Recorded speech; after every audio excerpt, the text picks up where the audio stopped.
Off-road racing and safety has really come a long way. In 1973, just as back in 1973, if you can imagine, we didn't even have safety nets in the cars. It was Mickey Thompson actually forced us to wear safety nets. And you could always tell an off-road driver because a lot of them would have left arms were broken because when they were in a flip, they'd put their arm out and try and catch the car, so they'd have a little kink in their arm, so you knew they were a real off-road racer who had probably had a rollover.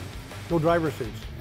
We didn't have driver seats. I got pictures of myself at Riverside, and Larry Rossner probably does too, of times that the early days we didn't think about a driver's seat.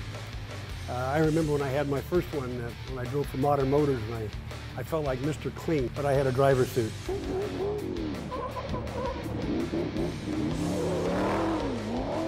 Nobody had flame-out systems in those days. And you think about it, in our sport, it's pretty unique in that when you talk about fires and stuff, the odds are, could be, and I know two guys that got burnt really bad down below Catavina, but it wasn't the burns that were so bad. It was the fact that they were out in the elements all day and into the night before they could get any help.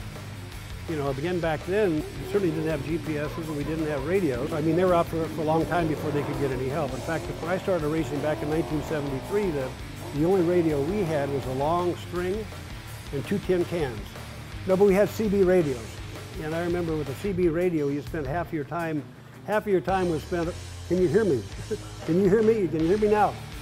So yeah, we come a long ways in those type of things as far as having GPSs now and satellite phones and radios, good radios, because again, that's really a key to getting help to anybody is having a fantastic radio system. And with weatherman and repeater services, I mean, those in the early days, people got lost all the time. I think GPS is probably one of the things that's really helped our sport as far as safety. I think it's going to be a progression, continuous progression for safety in off-road racing. And again, because we're so far out.